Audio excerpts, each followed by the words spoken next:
इन्होंने धमकी दी है, अगर तुम इस पे कुछ कार्रवाई करोगे तो तुम्हारा कैरियर हम खराब कर देंगे। उन्होंने किसी प्रकार के ट्रायल में पार्टिसिपेट किया? नेशनल से 2 दिन पहले कैसे ही वो मतलब सीधा टीम में उनका नाम आ जाता है। मैं मानता हूँ मैंने ठीक नहीं खेला, पर मेरे से अच्छे हैं टीम में जिन्होंने अच्छा खेला है वहाँ पर। उत्तराखंड के जो खिलाड़ी है बस उन्हें ये विश्वास दिला दें कि कबड्डी में कोई फ्यूचर नहीं है। देखिए, वो तो सबको अंदर की बात सबको पता है, चयन किसका हुआ है और किसका नहीं हुआ है, उनमें से बेस्ट। नमस्कार साथियों, चर्चित खबर में आप सभी का एक बार स्वागत है। मैं आपके साथ दीवान नौटियाल और आप देख रहे हैं डीसीपी न्यूज उत्तराखंड। इससे पहले हमने उत्तराखंड कबड्डी फेडरेशन के द्वारा जो जूनियर नेशनल के लिए टीम सिलेक्शन किया गया है उस मामले को लेकर एक खबर प्रकाशित की थी। वो खबर जिस पर सबसे पहले अगर मैं जिक्र करूं तो आनंद चौहान के द्वारा संज्ञान लिया गया था। आनंद चौहान जो इससे पहले जौनसा टाइगर टीम के भी ऑनर रहे हैं और शायद वो स्पोर्ट के क्षेत्र में युवाओं का भविष्य देखते थे, इसलिए उनकी रुचि उस क्षेत्र में थी। उन्होंने इस लड़ाई को शायद सबसे करीब से लड़ा भी है और वो इस दर्द को समझते भी थे। कल हमने सोशल मीडिया पर उन खिलाड़ियों की प्रतिक्रियाओं को आप सभी तक पहुंचाया और उसके बाद कहीं ना कहीं हमें भी लगा कि इस उत्तराखंड कबड्डी फेडरेशन पर यदि इतने गंभीर सवाल उठ रहे हैं तो उसके प्रति कोई ना कोई तो प्रदेश सरकार में भी जिम्मेदार होना चाहिए। इसी उद्देश्य से आज हम उत्तराखंड के खेल मंत्री रेखा आर्य के आवास पर यमुना कॉलोनी पहुंचे। जब हम यमुना कॉलोनी पहुंचे तो वहां पूर्व से ही वो मायूस खिलाड़ी और उनके साथ कमलेश भट्ट मौजूद थे, जो अपना ज्ञापन, अपनी पीड़ा अपनी मंत्री के समक्ष रखने के लिए आए थे। मंत्रियों ने उनका ज्ञापन लिया, उनसे मुलाकात की, उनकी पीड़ा सुनी, लेकिन मीडिया को बयान देने से उन्होंने भी इनकार कर दिया। मंत्री रेखा आर्य ने कहा है कि संबंधित फेडरेशन उनके मंत्रालय के अधीन नहीं आता है, इसलिए वो मीडिया को अपना कोई वर्जन नहीं देगी। हाँ, वो जरूर इन युवाओं की इस पीड़ा पर संज्ञान लेगी। अब ये संज्ञान कब लिया जाएगा ये तो नहीं मालूम, लेकिन फिलहाल हमने जो आज उन खिलाड़ियों की भावनाओं को समझा, उन खिलाड़ियों की पीड़ा को समझा, आप भी जब उनकी प्रतिक्रिया सुनेंगे तो आप भी दंग रह जाएंगे। ऐसे में कैसे हम ये उम्मीद करें कि उत्तराखंड में कोई तो विभाग ऐसा होगा जहां गरीब परिवार के बच्चे को भी निष्पक्ष तरीके से चयन प्रणाली का चयन होगा। आज मैं ज्यादा कुछ तो नहीं कहूंगा, लेकिन प्रदेश के धाकड़ धामी से इतना अनुरोध जरूर करूंगा कि एक निर्णय तो उन प्रदेश की युवा प्रतिभाओं के हित में भी ले लीजिए जिन युवाओं ने आपसे अपार उम्मीदें लगाई थी। सोचा था प्रदेश को युवा मुख्यमंत्री बने हैं तो युवाओं के हुनर की कदर होगी, लेकिन हमें क्या पता था यहां उत्तराखंड को उत्तर प्रदेश और हरियाणा से खिलाड़ी लाकर खिलाने पड़ेंगे। चलिए सीधा ले चलता हूं उन खिलाड़ियों के पास, सुनते जरा क्या कुछ है ये पूरा मामला। हालांकि उत्तराखंड कबड्डी फेडरेशन की चयन प्रणाली में नियमों और शर्तों का इतना जंजाल है कि उसको समझना किसी के लिए भी आसान नहीं है, लेकिन हम सीधे शब्दों में आपको उन खिलाड़ियों की प्रतिक्रिया से सुनाना चाहते हैं जो खिलाड़ी आज मायूस हो चुके हैं, जो खिलाड़ी उस फेडरेशन पर गंभीर आरोप लगा रहे हैं। यदि वो फेडरेशन पाक साफ है तो उसे इन खिलाड़ियों के जवाब देने में कतई भी आपत्ति नहीं होनी चाहिए। उन्हें सामूहिक प्रेस कॉन्फ्रेंस करके इन तमाम सवालों के जवाब दे देने चाहिए कि आखिर क्यों उत्तराखंड के उन प्रतिभावान गरीब खिलाड़ियों को हाशिए पे रखकर बाहरी राज्य के खिलाड़ियों को मंच दिया जा रहा है। आखिर ऐसे खेलेगा उत्तराखंड और ऐसे बढ़ेगा उत्तराखंड। सीधा ले चलता हूं युवा प्रतिभाओं की ओर जो रेखा आर्य से मिलने के लिए उनके आवास पर यमुना कॉलोनी पहुंचे थे। नमस्कार, डीसीपी न्यूज उत्तराखंड में आपका स्वागत है। मैं आपके साथ दीवान नौटियाल। हमने एक न्यूज प्रकाशित की थी और न्यूज उत्तराखंड फेडरेशन के द्वारा उत्तराखंड जूनियर नेशनल टीम जो चयनित की गई है उसके चयन सिलेक्शन को लेकर जो सवाल खड़े हो रहे हैं उन्हीं सवालों को लेकर थी। आज उसी मामले में कुछ प्रतिभावान खिलाड़ी संबंधित खेल मंत्री रेखा आर्य जी के पास पहुंचे थे। जानने की कोशिश करेंगे कि आर्य जी ने किस तरीके का आश्वासन दिया है और क्या ये पूरा मामला है। मैं आपको पहले बता दूं कि ये फेडरेशन हो या फिर खेल संस्थाएं कोई अन्य हो, नियमों के जंजाल में इतना उलझा दिया जाता है कि वो गांव की जमीन से निकला हुआ प्रतिभावान खिलाड़ी उन्हीं नियमों को समझते समझते अपना जीवन ही खपा देता है, लेकिन शायद तब भी इनको बाहर करने का जो तरीका ढूंढ लेते हैं उसका कोई तोड़ नहीं मिल पाता है। आज हम चलेंगे उन प्रतिभावान खिलाड़ियों के पास जिनकी ये पीड़ा है। पीड़ा इसलिए भी है कि ये ना तो पढ़ाई के काबिल रहे हैं ना कोई और रोजगार के काबिल। उन्होंने पूरा जीवन कबड्डी के लिए न्योछावर कर दिया है और इसलिए क्योंकि इनके भीतर भी एक जज्बा था प्रदेश के लिए मेडल लाने का, लेकिन करें क्या, 2 महीने से ट्रायल दे रहे हैं, कैंप अटेंड कर रहे हैं, दुर्भाग्य से वहां चयन उनका हो जा रहा है, जिनका कोई ना ट्रायल होता है ना कोई कैंप अटेंड करते हैं। बड़ी दुर्भाग्य की बात है, लेकिन जाने की कोशिश करेंगे। बहुत सारे यहाँ पर खिलाड़ी है। सबसे पहले मैं इनके साथ जो आज पहुंचे थे कमलेश भट्ट जी, इनसे ही पूछते हैं। भट्ट साहब, उत्तराखंड खेल प्रतिभाओं को उभारने की दिशा में सरकारें तमाम सारी प्लेटफॉर्म पर बातें करती है, लेकिन जब हम ये इस तरीके के प्रकरण को देखते हैं जहां एक प्रतिभावान खिलाड़ी को बाहर करके स्टेट से बाहर के खिलाड़ी सिलेक्शन किए जा रहे हैं, क्या उत्तराखंड खेल उपाधि यही हम समझे कि हमारे पास एक नेशनल की टीम भी पर्याप्त नहीं है? देखिए, ये जो मामला है जब हमारे संज्ञान में आया तो हमने इन छात्रों से बात करी और हमने उत्तराखंड सरकार की जो खेल मंत्री है रेखा आर्य जी, उनसे मुलाकात करी और उन्हें हमने एक मांग पत्र सौंपा। हमने उनसे मांग करी है कि अगर वाकई में इसमें खिलाड़ियों के साथ छल हुआ है, जो खिलाड़ी हमारे पहाड़ के खिलाड़ी, हमारे उत्तराखंड के खिलाड़ी जो लगातार कई वर्षों से मेहनत करते हैं, ग्राउंड में पसीना बहाते हैं और जिनके पारिवारिक आर्थिक स्थिति भी बहुत अच्छी नहीं होती, लेकिन फिर भी वो किस तरह संघर्ष करते हुए संसाधन जुटाते हैं और फिर कहीं ना कहीं कोचिंग लेते हैं, ग्राउंडों में रात दिन पसीना बहाते हैं और ट्रायल देते हैं। ट्रायल में भी क्वालिफाइड होते हैं, वो डिस्ट्रिक्ट लेवल पे भी क्वालिफाइड होते हैं, स्टेट लेवल पे भी क्वालिफाइड होते हैं, लेकिन लास्ट में उनका चयन प्रक्रिया को लेकर प्रश्न उठाना कि उत्तराखंड जो कबड्डी फेडरेशन है, इनका खिलाड़ियों का कहना है कि उन्होंने जो चयन किया है उसमें कुछ ऐसे खिलाड़ी हैं जिनका ना इन्होंने कभी खेलते हुए देखा, ना उत्तराखंड से कोई लेना देना रहा है। तो वाकई में यह प्रश्न गंभीर है और इसकी जांच होनी चाहिए और जो भी इसमें सम्मिलित पाया जाए, अगर कोई फेडरेशन का कोई कर्मचारी या कोई उसमें सचिव दोषी पाया जाता है, अगर गलत तरह से किसी का चयन हुआ है, तो हम कहीं ना कहीं सरकार से ही मांग करते हैं। हालांकि मंत्री जी ने आश्वासन दिया है कि हम इसमें तत्काल देखेंगे और इसमें अगर कहीं ना कहीं कुछ छात्रों के हितों का या खिलाड़ियों के हितों के लिए उत्तराखंड सरकार हमेशा खिलाड़ियों के साथ खड़ी है। और उनका एक कहना यह था कि उत्तराखंड जो एक कबड्डी फेडरेशन है, इसका जो सीधा जो है वो उत्तराखंड सरकार से कहीं ना कहीं सीधा ना होकर ये अपने आप में एक स्वायत्त फेडरेशन है और ये ओलंपिक उत्तराखंड जो कबड्डी फेडरेशन है, ये जो भारत की ओलंपिक फेडरेशन कबड्डी है उससे कहीं ना कहीं संबंध होता है। सरकार का इसमें कोई डायरेक्ट रोल नहीं होता, न चयन प्रक्रिया में न कहीं अन्य में। लेकिन फिर भी उन्होंने आश्वासन दिया है कि वाकई में अगर उत्तराखंड के युवाओं के साथ और खिलाड़ियों के साथ, जिनके साथ सरकार ने अभी भी, उन्होंने कहा कि हमने तो खिलाड़ियों के लिए अभी भी नौकरियों में भी प्रावधान किया है, अन्य संसाधनों में बढ़ाए, तो उन्होंने आश्वासन दिया है कि हम कहीं ना कहीं इसमें जरूर जांच करवाएंगे और जरूर कहीं ना कहीं इन युवाओं के हितों के लिए कदम उठाएंगे। और हम ये भी कहते हैं, मैं आपके चैनल के माध्यम से ये भी कहना चाहता हूं, अगर हमें यहां से भी न्याय नहीं मिला तो हम उत्तराखंड सरकार के जो युवा मुख्यमंत्री जी, हम उनसे भी एक बार इन छात्रों को लेकर बात करेंगे और कहीं ना कहीं अगर इसमें कोई दोषी पाया जाता है, नियमों के विपरीत अगर किसी का चयन होता है, कहीं ना कहीं अगर उत्तराखंड के खिलाड़ियों के साथ धोखा होता है, तो हमेशा उत्तराखंड के युवाओं के लिए हम हमेशा खड़े हैं, चाहे वो किसी भी तरह की लड़ाई, चाहे किसी भी तरह की लड़ाई हो। हालांकि आश्वासन तो राजनेता जरूर दे जाते हैं, लेकिन आश्वासन पर कार्यवाही कब होगी, कितनी उचित होगी, ये देखने वाला विषय होगा। पीड़ा समझते हैं उन खिलाड़ियों की जो फाइनल में जाकर 2 महीने की खून पसीना बहाकर उसके बावजूद बाहर कर दिए जाते हैं। उनकी क्या प्रतिक्रिया है इस तरीके की चयन प्रणाली को लेकर? मैं सबसे पहले जानना चाहूंगा बच्चा, क्योंकि आपने इससे पहले भी कई सारे गंभीर आरोप लगा दिए फेडरेशन पर, और यहाँ पर जो मंत्री जी के भी जो रिएक्शन थे वो यही थे कि डायरेक्टली जो है इन्वॉल्व नहीं होती है सरकार इस तरीके की इस चयन प्रणाली में। तो आपका क्या लगा आपको कि किस तरीके से आपको साथ जो अन्याय हो रहा है? सर, आप देखिए, जैसे कि अभी मुद्दा चल रहा है जूनियर फेडरेशन का, जो 50वीं क्रीड़ा खेलकूद हो रही है, उसमें जो यूपी के खिलाड़ी खिलाए जा रहे हैं, जो कि हमारे 6 बच्चे बाहर कर दिए गए जो शुरू से लेके लास्ट तक कैंप में थे, और उनके जगह जैसे आज नेशनल होना है तो कल ही उनको बाहर कर दिया गया है और उनका सिलेक्शन यूपी के लड़के लेके आ गए उनकी जगह। तो हम देख रहे हैं कहीं ना कहीं फेडरेशन बहुत बड़ा धांधलीबाजी कर रही है, और इससे पहले भी हो चुका है, कई बार हो चुका है, हम बहुत बार चुप रहे, और कुछ बच्चों को ये धमकियां दे रहे हैं, अगर तुम इस पे मुद्दा उठाओगे तो हम तुम्हारे ऊपर तुम्हारा भविष्य खराब कर देंगे।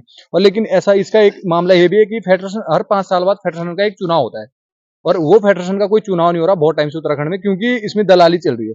क्योंकि एक ही परिवार, ये पीढ़ियों से यही फेडरेशन एक ही फैमिली चला रही है फेडरेशन। तो इसमें एक आनंद चौहान जी है, उन्होंने मुद्दा उठाया था, लेकिन उनके उसमें भी उन्होंने बहुत धांधली करी, उनको भी कहीं ना कहीं उन्होंने फंसा के उन्होंने भी हिम्मत हार दी। क्यों फेडरेशन सभी बच्चों के ऊपर इतना वो लगा रहे हैं, आरोप लगा रहे हैं। अभी पिछले 2 साल पहले जूनियर के बच्चे मेडल लाए थे, तो उसमें स्कॉलरशिप मिलती है, तो उसमें से भी इन्होंने फेडरेशन ने उनकी स्कॉलरशिप खा के ना उन्हें 7-7 हजार रुपए दिए, जो कि आगे से बड़ी अमाउंट आती है, क्योंकि गरीब बच्चों का इसमें कोई कैरियर नहीं रहा।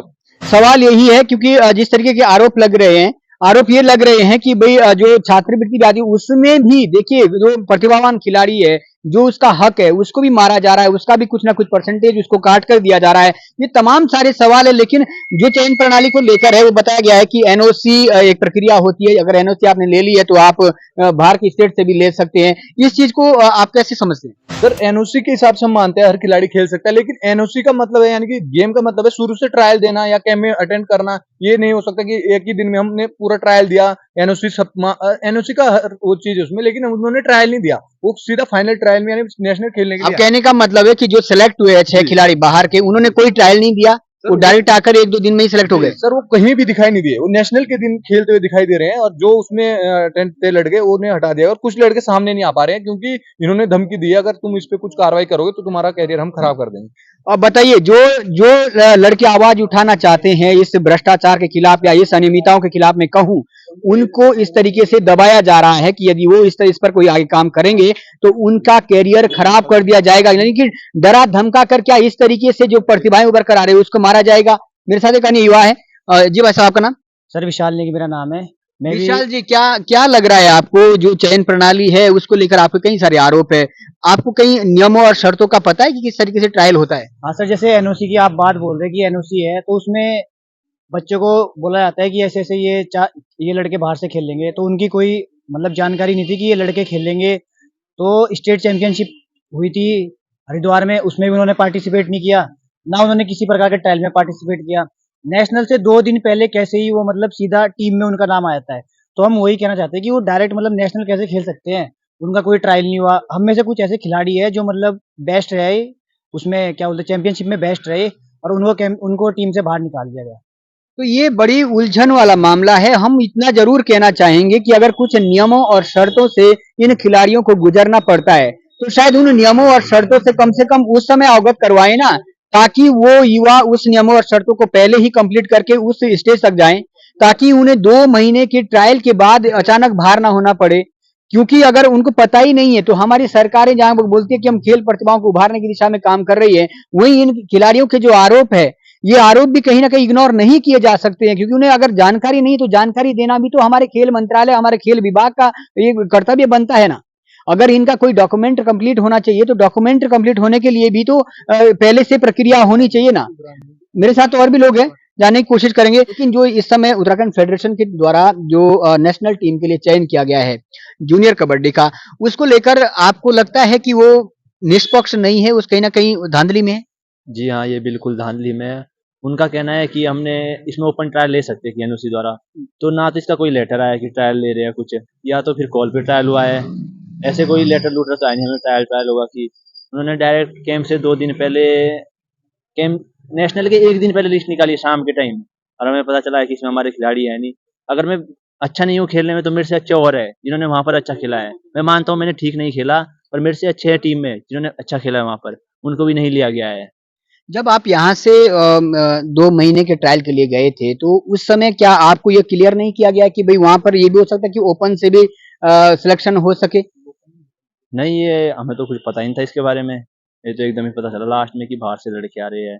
तो लास्ट में पता चल रहा है कि बाहर से लड़के आ रहे हैं, और उम्मीदों के साथ ये युवा खिलाड़ी गए थे, उनकी उम्मीदों पर अचानक पानी फिर जाता है। लेकिन जवाबदेही तो कहीं ना कहीं प्रदेश के खेल मंत्रालय की, प्रदेश के खेल विभाग की भी होनी चाहिए ना। अगर इन्हें जानकारी नहीं है तो वो कमी किसकी है? खेल मंत्रालय ने, खेल विभाग की है ना, कि आप पहले अपने खिलाड़ियों को पूरी गाइडलाइन से वाकिफ तो करवाएं, उन्हें जानकारी तो दें। उसके बावजूद वो उसको अगर फॉलो नहीं करते तो निश्चित तौर पर आपकी जो चयन प्रणाली है उसको आप फॉलो करिए। मेरे साथ और भी कुछ लोग हैं। 2 महीने के ट्रायल के बाद अचानक आपको बाहर कर दिया गया है, कहीं ना कहीं लगता है कि आगे शायद इस जो कबड्डी के क्षेत्र में उत्तराखंड में तो भविष्य नहीं है। भविष्य तो अब क्या ही, इससे ज्यादा तो कुछ नहीं बोल सकते, पर मैं बस ये निवेदन करना चाहता हूँ कि पूरे उत्तराखंड के जो खिलाड़ी है बस उन्हें ये विश्वास दिला दें कि कबड्डी में कोई फ्यूचर नहीं है, कबड्डी में कोई वो नहीं है, तो हम फालतू में फिर अपना टाइम बर्बाद नहीं करेंगे। हम भी जो पढ़ाई लिखाई छोड़ रखी है हमने, सुबह शाम जो मेहनत कर रहे आखिर इस निराशा के पीछे का कारण क्या है जो आप बिल्कुल निराश हो चुके कि अब इसमें कबड्डी के क्षेत्र में उत्तराखंड में कैरियर नहीं है? कैरियर अब खुद ही नहीं है, क्योंकि ये आवाज़ पहले किसी ने नहीं उठाई थी। अब हमने आवाज़ उठा दी है, तो अगर हम अगले साल भी अगर चाहे कितना भी अच्छा ट्रायल दे दें, उम्मीद कितना भी नहीं अच्छा है कि होगा सिलेक्शन। नहीं तो होगा, वो देख लेना आप भी अगले साल। अगर हमारा पहले तो हमें शायद ट्रायल देने नहीं देंगे। जो सवाल यही है कि इतनी नाउम्मीद हो चुके हैं ये प्रतिभावान खिलाड़ी, और ऐसा इसलिए है क्योंकि चाहे चयन प्रणाली कुछ भी रही हो, कम से कम जो वहां पर ट्रायल देकर आ रहे थे उनको इतना तो सेटिस्फाई करना चाहिए था ना कि भाई आप किस तरीके से बाहर हुए। जो चयन हुआ है 6 खिलाड़ी उत्तराखंड से बाहर के प्रदेशों के लिए गए हैं, उनका चयन किस आधार पर हुआ है? एनओसी क्या कहती है? ओपन जो आप कहते हैं कि चयन प्रणाली ओपन में भी होती है, वो क्या है? अगर उसके लिए इन खिलाड़ियों को अगर इन्हें जानकारी नहीं है तो इनके सवालों के जवाब तो मिलने चाहिए ना। ये तो अधिकार है ना, कम से कम इतने लंबे समय से अगर संघर्ष कर रहे हैं तो इनको न्याय मिलने के लिए इनको सेटिस्फाई तो करना पड़ेगा। मेरे साथ और भाई भी है। क्या लग रहा है, उत्तराखंड कबड्डी फेडरेशन की जो प्रक्रिया चयन प्रणाली है आजकल विवादों में है, लेकिन ऐसा लगता है कि शायद नियमावली का ही खिलाड़ियों को पता नहीं है, तो उसके लिए जिम्मेदार किसको ठहराते हैं? देखिए, जैसे नियमावली की बात कर रहे थे, तो जब क्या बोलते हैं डिस्ट्रिक्ट सिलेक्शन होता है, तो अगर देहरादून का कोई व्यक्ति है तो उसका वहाँ पे स्थायी निवास और उसका आधार कार्ड चेक होता है। जब आप अपने डिस्ट्रिक्ट वाले को दूसरी डिस्ट्रिक्ट में नहीं खेलने दे रहे, तो आप अदर स्टेट वालों को क्या क्यों अपने स्टेट में लाके खिला रहे? तो ये कैसा नियमावली है? तो इन्होंने बकवास नियम बना रखे। दूसरी बात इनकी ये कि क्या बोलते हैं, जब आप अदर स्टेट वाले खिला रहे तो वो डिस्ट्रिक्ट में भी होने चाहिए थे, उसके बाद वो स्टेट में भी होने चाहिए थे, उसके बाद वो कैंप में भी होने चाहिए थे। वो सीधा क्या बोलते हैं टूर्नामेंट स्टार्ट होने से एक दिन पहले उनकी लिस्ट जारी होती है और उसमें सीधा 6 प्लेयर बाहर के दिखते हैं। और जो हमारे मतलब बेस्ट, ये समझो आप, ये 5 या 6 प्लेयर हमारे ऐसे थे जो बेस्ट प्लेयर है, जो टीम में सिलेक्ट हो सकते थे। उन्हीं 5 बेस्ट प्लेयरों को सिलेक्ट नहीं किया गया है। उसमें से तीन लोगों ने अपना मतलब इसका विरोध प्रदर्शन करने की कोशिश की। उसमें से भी इन्हें डराया धमकाया गया। उसमें से 2 पहले पीछे हट गए थे, फिर उसके बाद एक और पीछे हटा, जिसे डरा धमका के बोलते कि भाई हम तुम्हारा फ्यूचर खा लेंगे, तुम्हारी कभी जॉब नहीं लगने की, तुम्हारे घर वालों तक को ये कर देंगे। मतलब इतने बड़े बदमाश हो गए कि ये तो खेल माफिया, सीधा खेल माफिया बन चुके हैं ये। लेकिन 25 साल अगर से खिलाड़ियों का इतना गंभीर आरोप लगाए जा रहे हैं कि खेल माफिया इतने दबंग लोग इस फील्ड में घुस चुके हैं कि खिलाड़ियों को धमकाने की भी कोशिश की जा रही है। आज आप संबंधित मंत्री उत्तराखंड सरकार के जो है रेकारिया जी, उनके पास भी आए थे। आपको क्या लगता है, क्योंकि उत्तराखंड सरकार कहती है कि हम इसमें डायरेक्टली इन्वॉल्व नहीं है, मगर फिर वो आवाज जो आप लोग जो खिलाड़ी आवाज उठा रहे हैं वो किसके माध्यम से उठा सकते हैं? देखिए, ऐसा है ना, हम यहाँ पर ये माननीय मंत्री जी के पास भी आए, इनसे भी हमें कोई पॉजिटिव इसका वो नहीं मिला, और यहाँ से भी खिलाड़ी निराश हो गया है। अब खिलाड़ी को ये जो 2-3 खिलाड़ी है बेचारे, इन्हें आप देख ही रहे होंगे, अभी इनके अंदर भी अब ये डर बैठ चुका है कि हम अब इनके अंदर ये दिमाग में बात घुस चुकी है कि हमने ये विरोध करा ही क्यों? इससे बढ़िया हम अगले साल के लिए ट्राई करते। क्योंकि मैं आज आपको लिख के दे सकता हूँ, अगर ये 3 खिलाड़ी आज के बाद कभी खेल गए तो फिर आप ये बात करना, क्योंकि अभी इनके टारगेट पे चढ़ चुके हैं। जो खेल माफिया है इनके नजरों में चढ़ चुके हैं कि इन 3 खिलाड़ियों का हमने भविष्य खराब करना है। मतलब आपका सीधा कहना है कि अगर कोई अपने हक की आवाज उठाएगा तो उसको दबाने का काम वो माफिया करेंगे। कोशिश हो रहा है, ये फोन कर रहे हैं औरों से फोन करवा रहे हैं कि भाई तुम धमकी दे रहे हैं। और दूसरी बात, और हम देखो, हम क्या बोलते हैं, ये हम छात्र संघ के माध्यम से कहना चाहते हैं कि अगर इसमें कार्रवाई नहीं हुई तो हम इसमें उग्र आंदोलन करेंगे, और हमें उग्र आंदोलन के लिए बाध्य किया जा रहा है। तो क्योंकि देखो आप, भ्रष्टाचार इसने चरम पर हो चुका है। पहले कभी पढ़ाई के मामले में भ्रष्टाचार चलता है, ये भी नौकरियां, ये क्या बोलते हैं, अभी एसएससी में भ्रष्टाचार निकला, कभी पेपर लीक हो जाता है, कभी क्या बोलते हैं कुछ लीक हो जाता है। अब ये खेल में भी हमें मतलब एक ऐसा है ना, देखो उत्तराखंड में जो हमारे जौनसार ओवर क्षेत्र, हमारा उत्तरकाशी का क्षेत्र, हमारे पहाड़ के दूर दराज के जो लोग हैं ना, वो गरीब लोग है, सबको ही पता है। अब उनके सबके माँ बाप किसान है, जो ये 2 लड़के दिख रहे हैं इनके भी माँ बाप किसान है। अब किसान बड़ी मुश्किल से बेचारे पैसे जोड़ के बच्चों को अकेडमी भेजा इन्होंने। आपने देखा होगा हमारे जौनसार के लोग ज्यादा अकेडमी नहीं जाते थे, पहले अपने ही घर में प्रैक्टिस करते थे। अब थोड़ा हमारे जौनसार में इसका क्रेज हुआ है, तो ये क्या बोलते हैं, अकेडमी जाके कोई बेचारा हरियाणा की अकेडमी में जा रहा है, कोई यूपी की अकेडमी में जा रहा है, कोई अकेडमी जाके पैसे दे के, उसके बावजूद भी अगर हमारे खिलाड़ी सिलेक्ट ना हो गए, बाहर के खिलाड़ी सिलेक्ट हो रहे हैं, तो कहीं ना कहीं हमारी सरकार भी इसकी जिम्मेदार है कि आप अपने लोगों को मौका नहीं दे रहे हैं। और बात है कि हमारे खिलाड़ियों का हक मारा जा रहा है। ये बेचारे गरीब परिवार के लोग हैं, कहीं ना कहीं पैसा खा के ही इन्होंने सिलेक्शन किया है। ओपन प्रणाली का जो चयन प्रक्रिया बता रहे कि ओपन से भी वहां पर चयन होता है, जो नेशनल के लिए जाते हैं, उसको आप किस तरीके से समझते हैं? सर, इसमें ओपन का अगर होता भी है तो पहले एक लेटर आना चाहिए था कि ये ओपन के भी इसमें खिलाड़ी आएंगे, लेकिन ऐसा इसमें कुछ वो नहीं होता कि ओपन का कोई खिलाड़ी आएगा। जो भी आता है सर, उसको पहले बता दिया जाता है कि किस तरीके से इसमें चयन होना है। वो चयन पूरा लास्ट तक होता है। अगर ओपन का कोई चयन होना है तो कम से कम 1 हफ्ते पहले होना है, लेकिन वो नेशनल के 1 दिन पहले ही ऐसा क्यों होता है? कोई उसमें अगर चयन होता है ओपन का तो उसका भी ट्रायल लेना चाहिए, लेकिन नहीं, ऐसा कुछ नहीं। वो डायरेक्ट खिलाड़ी के ऊपर बात करते हैं, उन्होंने बाहर से मंगाए। अब हमें सुनने में आया क्योंकि उन्होंने उनसे कुछ पैसे लिए हैं, फेडरेशन ने, हमारे संज्ञान में ही आया कि उन्होंने पैसे लेके, क्योंकि यूपी के लड़के पैसे देते हैं कि नेशनल खेलने के लिए, तो इसलिए हमारे खिलाड़ी को बाहर कर दिया गया है। और ये जैसे धमकी दे रहे, तो इनकी धमकी से हम डरने वाले नहीं है, क्योंकि हम अपना आंदोलन करेंगे। अगर हमें इसमें मतलब कुछ वो नहीं मिला आश्वासन, तो हम बहुत इसका धरना करेंगे और घेराव करेंगे, क्योंकि हमें इसका वो चाहिए, क्योंकि इन्होंने हमारे ऊपर बहुत टारगेट कर दिया है। हमने भी बाहर से खेला था, यूपी से खेला था एक बार, उसमें बहुत सारे हमारे जौनसार के लड़के थे जिन्होंने जस्ट कबड्डी खेली थी, तो सिक्योरिटी भरी थी वहां पे ना।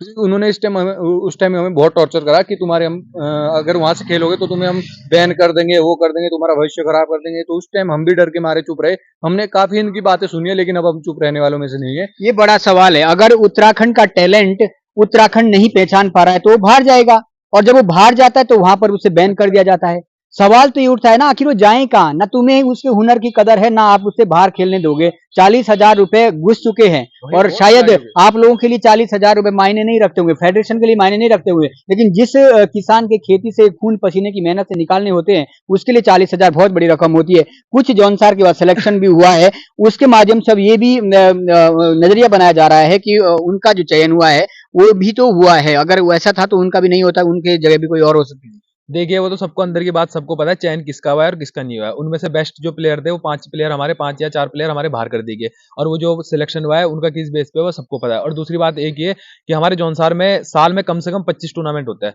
और मेरा उन 25 टूर्नामेंट की 25 कमेटियों से मेरा निवेदन है कि आप क्यों नहीं बोल रहे इस मामले में।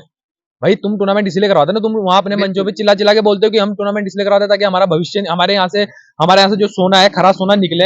आज तुम उन खरे सोने के लिए क्यों नहीं बोल रहे हो? इसका मतलब तो तुम्हारा सीधा सीधा है कि तुम पैसे कमाने के लिए टूर्नामेंट करवाते हो, तुम वहां पे मंत्रियों से रिबन कटवाते हो, इससे रिबन कटवाते हो, उसके बाद तुम पैसा इकट्ठा करते हो, पैसा खा लेते हो। कहाँ है वो कमेटियां, कहाँ है वो हमारे उनके अध्यक्ष, कहाँ है जो आज हमारे बच्चे बेचारे दर दर भटक रहे, कभी किसी नेता के पास जा रहे, कभी किसी मंत्री के पास जा रहे, कहाँ है वो आज? मेरा उन सबसे आपके न्यूज के माध्यम, मतलब आपके माध्यम से मेरा उनके लिए प्रश्न है, और इसका मैं उनसे उत्तर चाहता हूँ कि हमारी जितनी भी कमेटी है, 25 से 26 कमेटियां है, मेरा सबसे निवेदन है कि या तो आप इस पे क्या बोलते हैं, आप भी इस पे मांग करें, इस पे जवाब दें, नहीं तो ये टूर्नामेंट ना करवाएं, नहीं तो हम इसका विरोध करेंगे। ये जो आने वाले समय में टूर्नामेंट हो रहा है ना जौनसार बाबर में, अभी जैसी ठंड खत्म होगी वैसी इनका ये क्या बोलते हैं, इनकी दुकानें खुल जाएंगी। 1.5 लाख, 2 लाख, 3 लाख रिबन कटवा के जो, तो हम इसका सारे हमारे प्लेयर जितने भी है सब इसका बहिष्कार करेंगे। ना किसी गांव की टीम आएंगी खेलने, ना कुछ आएंगी, फिर खिलाते रहना तुम यूपी हरियाणा के प्लेयर। स्पष्ट तरीके का संदेश है उन समितियों के लिए, क्योंकि यदि आपने सिर्फ इनकम का साधन मात्र तक वो टूर्नामेंट रख दिया है तो आप शांत बैठिएगा, आपको इनकम मिल जाएगी, दोबारा से आप आयोजन करेंगे। लेकिन यदि आप वास्तव में उस गांव दराज के दूर वाले खिलाड़ी को उभरते हुए देखना चाहते हैं तो आपको भी कहीं ना कहीं उन खिलाड़ियों के साथ खड़ा होना पड़ेगा। कोशिश करेंगे कि इसमें संबंधित सरकार और मंत्री रेखा आर्या ने भी जहां तक एक आश्वासन दिया है कि अगर ऐसा हो रहा होगा तो उसको एक अलग तरीके की कार्रवाई से हम कार्रवाई करने की कोशिश करेंगे। हालांकि सरकार का इसमें डायरेक्टली इन्वॉल्व नहीं है, ऐसा रेखा आर्या का भी मानना था। लेकिन कुल मिलाकर बात यह होती है कि अगर उत्तराखंड प्रदेश का प्रतिभावान खिलाड़ी उस मिट्टी से निकलकर इस स्तर पर पहुंचता है, वहां पर उसको नेशनल के लिए निराश होना पड़ता है, और वो सिर्फ इसलिए क्योंकि वो उसके काबिल नहीं है, ऐसा नहीं है। बट समस्या ये है कि उसकी जगह उत्तर प्रदेश, यूपी जैसे बाहर के राज्यों से 6 खिलाड़ी को सम्मिलित किया जाता है, और बिना ट्रायल किए हुए, बिना कोई कैंप अटेंड किए हुए 2 दिन में आकर उनका सिलेक्शन हो जाता है। ये सवालों के घेरे में है, और इसके जवाब सरकार और फेडरेशन के साथ रेंगते रहेंगे। लेकिन इन युवाओं के लिए कितना न्याय मिल पाएगा, इसको लेकर आगे बने रहेंगे। फिलहाल इन्होंने ये आश्वासन दिया है कि यहाँ अगर न्याय नहीं मिला आगे भी आंदोलन करेंगे। जो खिलाड़ी निराश हुए हैं, उनकी उम्मीदें टूट चुकी, उनके लिए अंतिम संदेश क्या रहेगा? देखिए, हम उनके लिए अंतिम संदेश ये है कि हम उनके साथ तन मन धन से खड़े हुए हैं, और जब तक हमारी मांग पूरी नहीं होती तब तक हम उनके साथ खड़े हुए हैं, और किसी भी खिलाड़ी को निराश होने की जरूरत नहीं है, हम उनके साथ आखिरी दम तक खड़े हुए हैं। तो कहीं ना कहीं कुछ लोग जरूर है जो उन खिलाड़ियों की भावनाओं को समझ रहे हैं, उनके साथ खड़े हैं। लेकिन अब देखना ये होगा कि कहां तक ये लड़ाई लड़ते हैं, क्योंकि जो फेडरेशन है वो शायद इतनी छोटी इकाई नहीं है। वहां पर किस स्तर की कार्रवाई होती है, कितना उस पर फर्क पड़ता है। सवाल ये भी उठ रहे हैं कि लंबे समय से फेडरेशन ही चलती जा रही है, 5 साल बाद चुनाव प्रक्रिया होनी चाहिए, वो भी नहीं हो रही है। तमाम सारे सवाल है, लेकिन जवाब अभी उनके नहीं मिल पा रहे हैं। फिलहाल के लिए आप देख रहे थे खास खबर प्रदेश की राजधानी देहरादून से। मैं कैमरामैन के साथ दीवान नौटियाल, डीसीपी न्यूज उत्तराखंड के लिए।